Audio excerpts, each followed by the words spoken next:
On a tous un peu cette impression, non? Que les crises, eh bien, elles ne se terminent jamais, vraiment. Mais d'où ça vient au juste? Aujourd'hui, on décrypte ce sentiment que, je crois, on est nombreux à partager.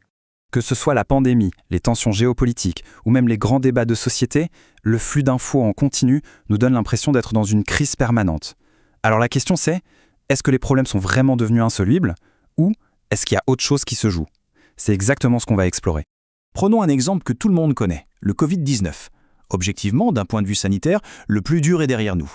Les restrictions ont été levées, la vie a plus ou moins repris son cours. Et pourtant, regardez, les débats sur la gestion de la crise, sur les vaccins, le pass sanitaire, ça continue de mettre le feu partout. En clair, la fin des faits n'a pas signé la fin de la guerre des récits. Et ça nous amène à la thèse centrale de cette analyse. C'est simple en fait. Nos crises ne durent pas parce qu'elles sont plus graves qu'avant, mais parce qu'elles sont plus racontées. Et la vraie question c'est, comment elles sont racontées et surtout par qui? Ok, alors pour vraiment comprendre cette dynamique, on va faire un détour. Un détour un peu surprenant, je vous préviens, mais qui est essentiel. Oui, aussi dingue que ça puisse paraître, la clé pour comprendre notre époque ultra-numérique, elle se trouve il y a 2500 ans dans la tragédie grecque.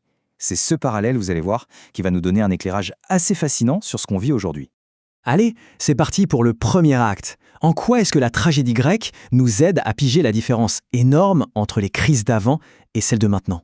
Regardez bien ce contraste, il est fondamental. Dans une tragédie classique, à la fin, il y a une résolution. Ça fait mal, c'est sûr, mais l'ordre est restauré. La communauté peut tourner la page. Mais aujourd'hui, c'est tout l'inverse. Même quand le problème est techniquement réglé, le débat, lui, explose. Et l'ordre établi est sans cesse remis en question. Et ça porte un nom, la crise narrative. C'est le moment clé où la bataille pour savoir ce que ça veut dire devient plus importante et dure plus longtemps que l'événement lui-même. Les faits sont là, sous nos yeux, mais impossible de se mettre d'accord sur leur signification. Acte 2. Bon, si tout est une question de récit, alors la question c'est qui sont les conteurs? Et c'est là, vraiment, que le numérique a tout bouleversé. Vous vous souvenez, dans la tragédie grecque, il y avait le chœur qui commentait l'action? Eh bien aujourd'hui, ce chœur, il est devenu gigantesque. Tout le monde en fait partie. Grâce au numérique, n'importe qui peut donner son avis. Les experts, bien sûr, les institutions, les journalistes, mais aussi les collectifs militants, les politiques et nous tous. Résultat, le monopole du récit, il n'existe plus. Il a complètement volé en éclats. Et cette phrase le résume parfaitement. Une fois que l'incendie est éteint, factuellement une autre guerre commence, celle de l'interprétation.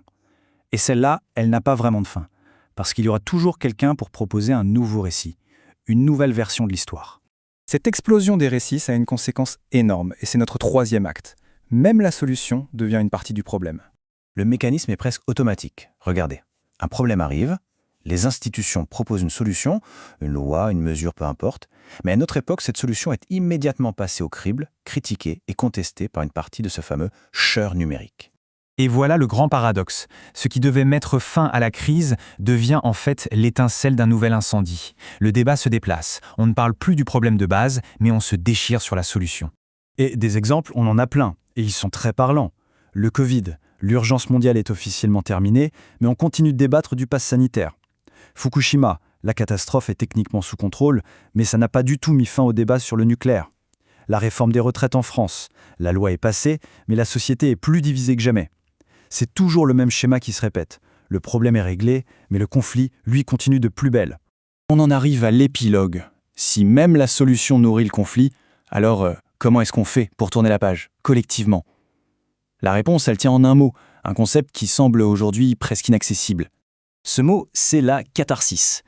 Dans le théâtre grec, c'était ce moment crucial où tout le monde, ensemble, après avoir ressenti la peur, la pitié, pouvait enfin souffler. C'était une sorte de purification collective, émotionnelle et sociale. Le moment où on sortait de la crise, tous ensemble. Le problème, c'est qu'aujourd'hui, cette catharsis est devenue quasiment impossible. Et pourquoi? Parce que tous ces récits éclatés, ils ne se rejoignent jamais. On n'arrive plus à une interprétation commune. La décision d'une institution, ça ne suffit plus à clore le débat, symboliquement. Chacun reste campé sur ses positions, et dès qu'on essaie de siffler la fin de la partie officiellement, quelqu'un se lève pour dire que le match n'est pas terminé. En fait, c'est comme si la pièce de théâtre ne finissait jamais. Tout simplement parce que le public n'arrive pas à se mettre d'accord sur le fait que le rideau est tombé.